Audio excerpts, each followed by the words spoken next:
அனைவருக்கும் வணக்கங்க. Welcome to me புஷ்பாவின் சமையல். எறா உருண்டை செய்யலாங்க. எறா வந்து இதுமாரி சின்ன சின்ன எறாங்க. இந்த எறா உருண்டை சூப்பராக இருக்கும். எறா க்ளீன் பண்ணிட்டேங்க. இந்த கடாயில் எறா போட்டுக்கலாம்.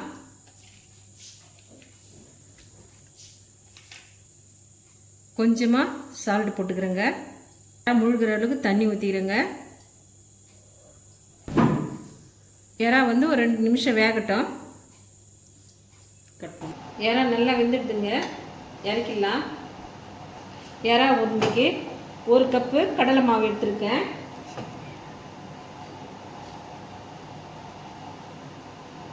ஒரு வெங்காயம் வந்து பொடியாக கட் பண்ணி வச்சுருக்கிறேன். 3 பச்சை மிளகாய், கொஞ்சம் கருவேப்பிலை, கொத்தமல்லி ஒரு கைப்பிடி அளவு கட் பண்ணி வச்சுக்கிறேன். இஞ்சி வந்து சின்ன சின்னதாக கட் பண்ணி வச்சுக்கலாங்க. மாவில் வெங்காயத்தை போட்டுக்கலாம்.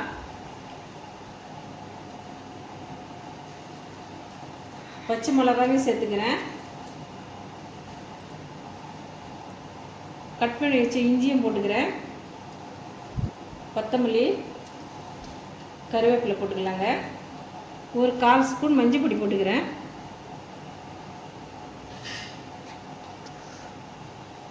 சால்ட் கொஞ்சம் போட்டுக்கலாம். எறா வேகும் போது கொஞ்சம் சால்ட்டு போட்டேன். கொஞ்சமாக சால்ட் போட்டுக்கலாங்க.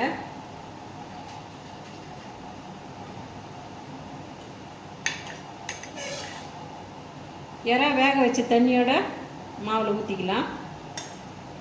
பெரிய எறாவாக இருந்தால் கட் பண்ணி போட்டுக்கலாங்க. இது சின்ன சின்ன எறா, அதெல்லாம் அப்படியே போட்டுக்கிறேன். கலந்து விட்டுக்கலாங்க. மாவு கலந்தாச்சு. ஸ்டவ் பற்ற வச்சு கடாய் வச்சுக்கலாங்க. கடாய் நல்லா சூடாயிடுது. ஆயில் ஊற்றிக்கிறேன். கலந்து வச்சுருக்கிற மாவை இது மாதிரி சின்ன சின்ன உருண்டையாக பிடிச்சி வச்சிடலாம். எண்ணெய் நல்லா சூடாயிடுதுங்க. இப்போ சிம்மில் வச்சுட்டு ஒரு உருண்டையாக எண்ணெயில் போட்டுக்கலாங்க.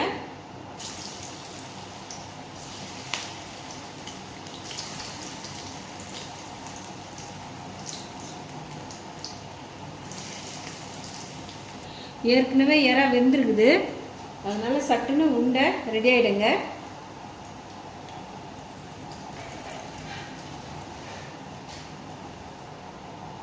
எறா உருண்டை ரெடி ஆகிடுதுங்க. இப்போ எடுத்துடலாங்க. எறானாவே டேஸ்ட் அதிகமாக இருக்குங்க.